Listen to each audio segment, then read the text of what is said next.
एक छोटा सा गांव जिसमें पीपल की छाँव, छाँव में आशियाँ था, एक छोटा मकान था। जिस समय की आप चर्चा कर रहे हैं, उस समय पूरा गांव एक परिवार होता था। यदि कोई शादी किसी की बिटिया की होनी होती थी, तो किसी व्यक्तिगत किसी की बेटी नहीं होती थी, वो पूरे गांव की बेटी होती थी। मैं उसको बच्चा था, बालपन था, तो मैं कहता था न्योते वाली दाल। उसको न्योते वाली हमने दाल। कहा न्योते वाली दाल बनाओ। जब राजीव गांधी जी आए जी। प्राइम मिनिस्टर बन करके, तो उन्होंने पंचायती राज योजना बनाई, लेकिन उसने बहुत ज़्यादा निगेटिव काम किया। ये इसमें उनका दोष नहीं है। नमस्कार, चेतना का विज्ञान डॉक्टर आमोद सचान की दृष्टि से इस खास प्रोग्राम में आज आप सभी का फिर से स्वागत है। इस प्रोग्राम में मैं एक बार फिर से स्वागत कर रहा हूं डॉक्टर आमोद कुमार सचान जी का। Sir thank you. नमस्कार। नमस्कार। आपका स्वागत है आज के इस प्रोग्राम में। एक गज़ल सर मैं सुन रहा था दोपहर में। एक छोटा सा गाँव जिसमें पीपल की छाँव, छाँव में आशियाँ था, एक छोटा मकान था। छोड़कर गाँव को, उस घनी छाँव को, शहर के हो गए हैं, भीड़ में खो गए हैं। तो अक्सर मैं सुनता हूँ इस तरीके की गज़लें जब भी आती हैं, जो कि गांव की पृष्ठभूमि से जुड़ा हुआ व्यक्ति हूँ और जड़ों से जुड़ना, जड़ों को याद करना, फील करना काफ़ी सुखद महसूस होता है। बिल्कुल। तो आज के कॉन्टेक्स्ट में सर हम ये जब भी मतलब थॉट जाता है गांव के खेत, गांव के खलिहान, वो कुएं, वो बाग बगीचे, वहाँ के लोग, सहृदयता।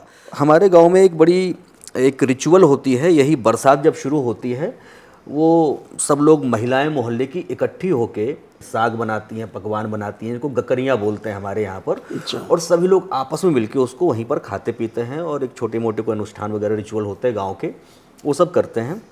वो इतना सुखद होता है सर, एक दूसरे के साथ शेयर करना।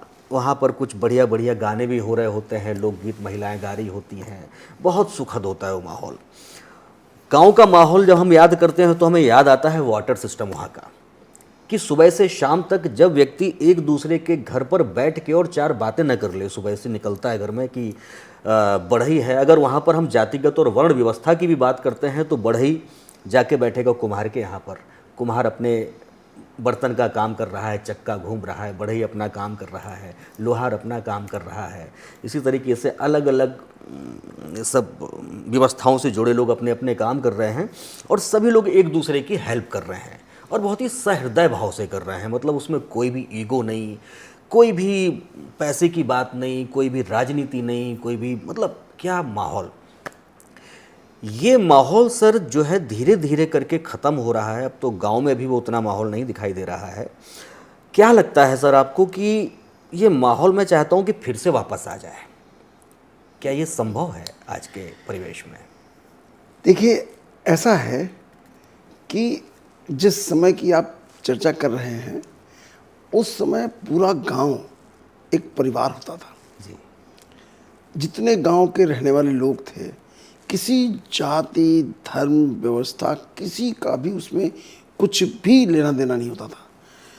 मुझे अपनी याद है जी। कि जब मैं छोटा था तो गांव में जितने लोग रहते थे, वो किसी भी व्यवसाय के हों, जाति के हों, सब लोगों को हम सिर्फ एक व्यक्तिगत संबंधों से एड्रेस करते थे। जैसे किसी को दादी, किसी को चाची, किसी को मामी, किसी को फूफी, किसी को दादा, सबको। कोई भी व्यक्ति ये नहीं है कि वो वहाँ का अगर सफाई कर्मचारी है तो उसको हम सफाई कर्मचारी की तरह कहें। जी। उसको भी दादा, काका, चाची बिल्कुल, कहते थे। बिल्कुल। और घर की जैसे नई बहुएं आती थी तो वो उसको उसी तरीके से सम्मान करती थी और एक पारिवारिक रिश्ता होता था। बिल्कुल। और सारे के सारे जितने लोग, हर ये जरूर थी वहाँ पर वर्ण व्यवस्था कि हर आदमी अपने अपने काम करता था। कारपेंटर, बढ़ई अपना काम करता था, कुम्हार अपना काम करता था, और जातियों के लोग अपना काम करते थे, जो और व्यवसाय के लोग थे वो अपना काम करते थे। लेकिन सबके अंदर आत्मीयता बहुत ज़्यादा थी। मतलब आज के युग में कोई समझ नहीं सकता है। बिल्कुल सर। यहाँ तक था कि जब किसी के यहाँ पर कोई भी शादी विवाह, यही वहाँ के ज़्यादातर ऐसे अवसर होते थे जिन अवसरों पे लोग एक दूसरे के को किससे अपेक्षा करते थे और एक दूसरे से मिलते थे। तो शादी विवाह में यदि कोई शादी किसी की बिटिया की होनी होती थी, तो किसी व्यक्तिगत किसी की बेटी नहीं होती थी, वो पूरे गांव की बेटी होती थी। बिल्कुल सर। और पूरे गांव की सारी महिलाएं उसकी बेटी की शादी में पूरी व्यवस्था करती थी। आज की तरीके से नहीं कि एक दिन की पार्टी हो गई, वो पूरे 1 महीने से उसकी तैयारी चलती थी। सबसे पहले शुरुआत होती थी कि गेहूँ, दाल, चावल कि बनाने से लेकर धोने, फिर बिनने के बाद उसके बाद उसकी पिसाई, ये सारे कार्यक्रम, क्योंकि पिसाई भी घर में ही होती थी, घर में ही होती कोई चक्की नहीं होती थी कहीं, तो घर की चक्की में सारे लोग मिल करके और पूरी उसको पीसते थे, रखते थे। और उस समय ये सारा जब काम हो रहा होता था, सब शादी के गाने गाए जा रहे होते थे। तो ऐसा उत्सव लगता था, वाह क्या माहौल है। मतलब ये लगता ही नहीं था कि शादी एक दिन, 1 महीने तक लगातार वो आयोजन चलता था। घर में अचार रखे जाते थे, नाना प्रकार के अचार रखे जाते थे। मतलब हम तो छोटे थे तो देख के लगता था कितना बढ़िया। और हम बच्चों को कहते थे नहीं अभी खाना नहीं है, ये शादी वाले दिन मिलेगा जी। और सब वो रखे रहते थे। और उसके बाद जिस दिन शादी होती थी उस दिन भी आप इमेजिन करिए, आज की तरह कोई कैटरिंग की व्यवस्था नहीं थी। बिल्कुल सर। ना कोई वो था कि कोई व्यवस्था, टेंट और कनात की व्यवस्था हो। सब की सारी व्यवस्था गांव में ही होती थी। गांव के स्कूल होते थे, उन स्कूलों में बारात ठहराई जाती थी और सारे घरों से जितनी चारपाइयाँ होती थी सब उसी स्कूल में आ जाती थी।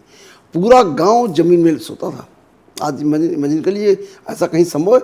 और सब लोग चारपाइयाँ बारातियों के लिए देते थे और सब मिल करके वहाँ पर बनाने की व्यवस्था। जो मुझे याद है कि होता ये था कि वहाँ बड़े बर्तन होते थे और छोटे बर्तन होते थे। बड़े बर्तन कढ़ाई भगोने जो बड़े बड़े होते थे और वो सब एक कोई परिवार उसको खरीद लेता था।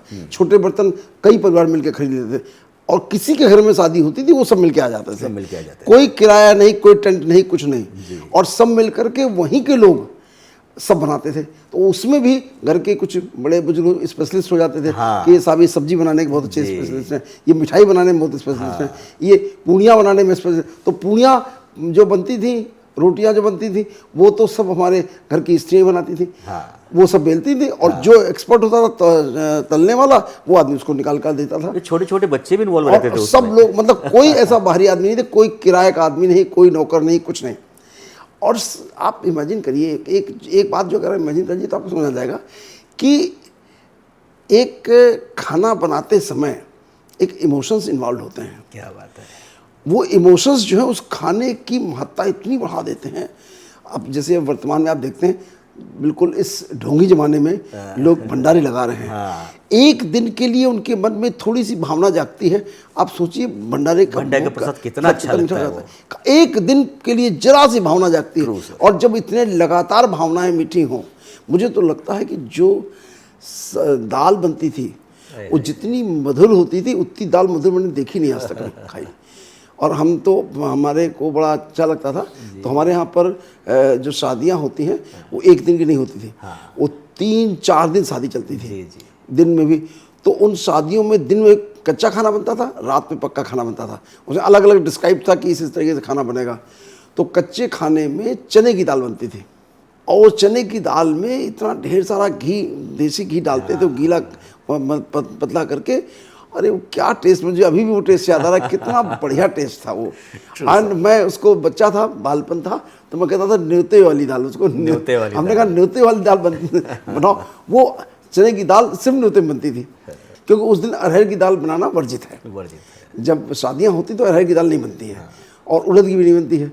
तो ये चने की दाल बनती है दिन में, और रात में नाना प्रकार की सब्जियाँ बनती थी, सूखी ये और गीली, ये सब तरह की सब्जियाँ बनती थी। तो वो जो खाने की मिठास है, जो पत्तल में बैठ करके, और उसके बाद उसमें शकोरे रखे जाते थे जिनमें वो रखी जाती थी सब्जी और मिठाई और दही, छाछ, ये सब जो रखा जाता था।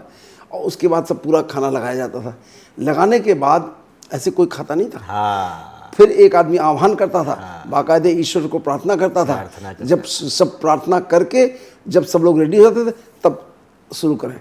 इस तरह से खाना खाया जाता था। आप सोचिए कितनी भावनाएं उससे जुड़ी हुई हैं, और वो भावनाएं आज कहाँ हैं।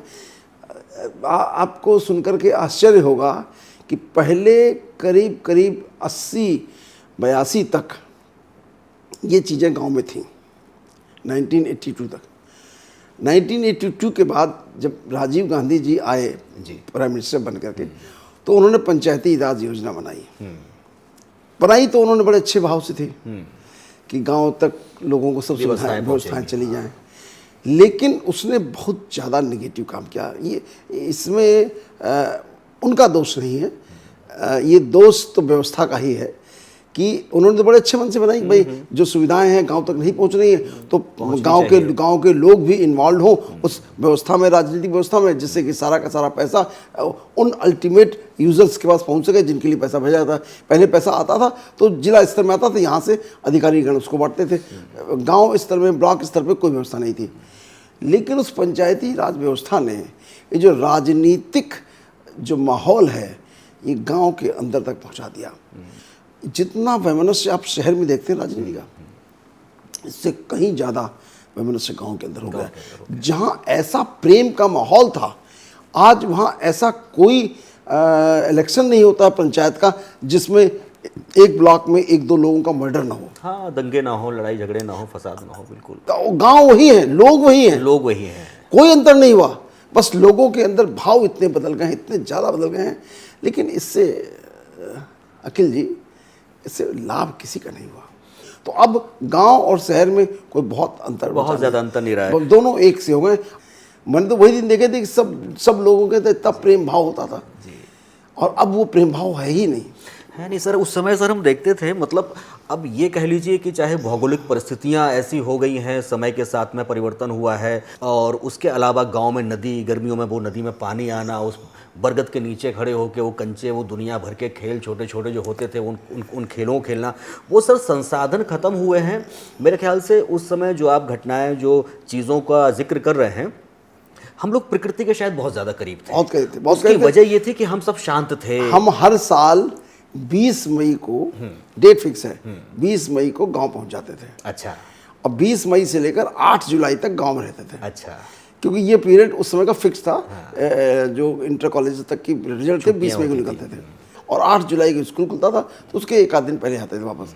और इस पीरियड में हमारे खलिहान होते थे, उन खलिहानों में सब जितनी फसलें होती हैं सबको मारा जाता था कि, और उस ज़माने में मैनुअल होता था, कोई थ्रेसर नहीं था, तो वो सारे के सारे जो होता था उसको ज़मीन में लिटा के और बैल चलाया जाता था उसके ऊपर। बैल के पैरों से वो उसका अनाज निकलता था, निकाला जाता था, और उसी के साथ फिर उसको सारे लोग उसको लेकर के और एक ये सूप ऐसी चीज़ से लेकर के फिर उसको उड़ाते थे तो गेहूँ नीचे गिर जाता था, भूसा लग जाता था। Everything was done manually and whole family was involve there. And उसी समय वहाँ पर आम के पेड़ थे, मुझे वो पेड़ भी याद आ रहा है जिसके पेड़ से देसी आम गिरते थे, और उसको एक बाल्टी में रख करके पानी भर करके वो सारे आते थे, और सुबह उसको कितना रस लेकर के आने देते, उसे लाल रंग के भी आम आते थे। मतलब इट वाज, बाबा जी थे जो मेरे बाबा थे, वो बचा के रखते थे, देखो नाती आया, नाती को देंगे। वो बाबा भी मेरे कज़िन बाबा थे, लेकिन ये नहीं था कज़िन बाबा थे, वो तो सब बाबा सबके बाबा थे, और इतने प्रेम से खिलाते थे। आज उसी परिवार के लोग को इतना द्वेष है, इतना वैमनस्य है, एक भाई दूसरे भाई से बात नहीं करता है। उनको ये मालूम ही नहीं, इस बात का कभी भान ही नहीं। पहले भी उनको भान नहीं था कि हम इतने प्रेम से रहते हैं तो क्यों हम हेल्दी रहते हैं, और अब भी उनको ये भान नहीं है कि हम इतने वैमनस्य से रहते हैं तो क्यों हम अनहेल्दी हैं, क्यों हम बीमार हैं। ये बीमारी की जड़ है। अब तो साइंटिफिकली प्रूव हो गया है कि जितना आप द्वेष करेंगे, जितना एंगर करेंगे, जितना एक दूसरे के प्रति घृणा रखेंगे, जितना अहंकार रखेंगे, उतना ही आप ज़्यादा बीमार होंगे। एक जो इस पॉडकास्ट में मिशन लेके चले हैं कि हम कुछ भी हो जाए, हम इस संदेश को देते रहेंगे जब तक कि हम सब लोगों तक न पहुंचा दें। क्योंकि ये बहुत आवश्यक है कि हमको ये बताना कि सारा अनरेस्ट, सारी बीमारी, सारा दुख का कारण क्या है।